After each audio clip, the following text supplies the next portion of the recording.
Dans le monde entier, dans les situations de crise humanitaire, les transferts monétaires jouent un rôle clé en matière d'aide aux communautés touchées. Cependant, comme pour toute autre forme d'assistance et malgré les efforts des acteurs des transferts monétaires, des risques existent, en particulier pour les femmes.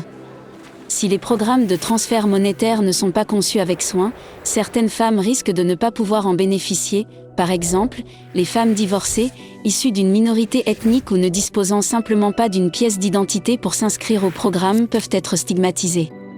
Parfois, l'accès au transfert monétaire représente un danger pour les femmes.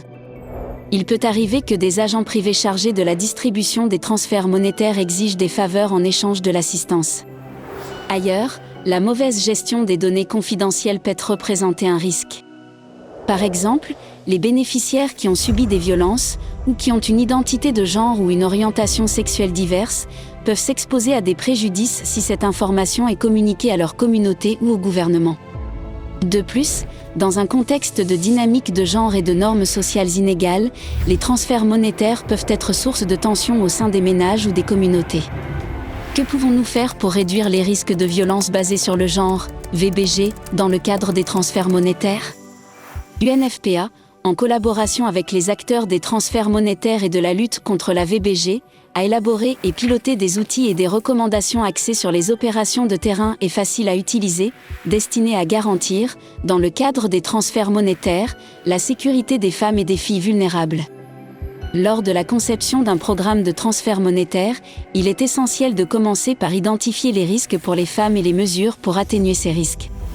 Pour ce faire, les acteurs des transferts monétaires doivent collaborer avec les acteurs de la protection et de la lutte contre la VBG et échanger avec les groupes à risque.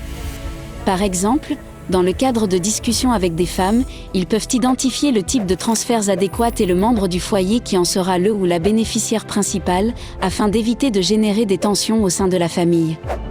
Les agents privés et toute autre personne concernée par la distribution de transferts monétaires doivent être formés et signer un code de conduite qui engage leurs responsabilités vis-à-vis de la communauté. Dans le but de renforcer la sécurité des points de distribution, ceux-ci doivent être dotés d'un bureau de protection et des femmes doivent figurer parmi le personnel des équipes de distribution.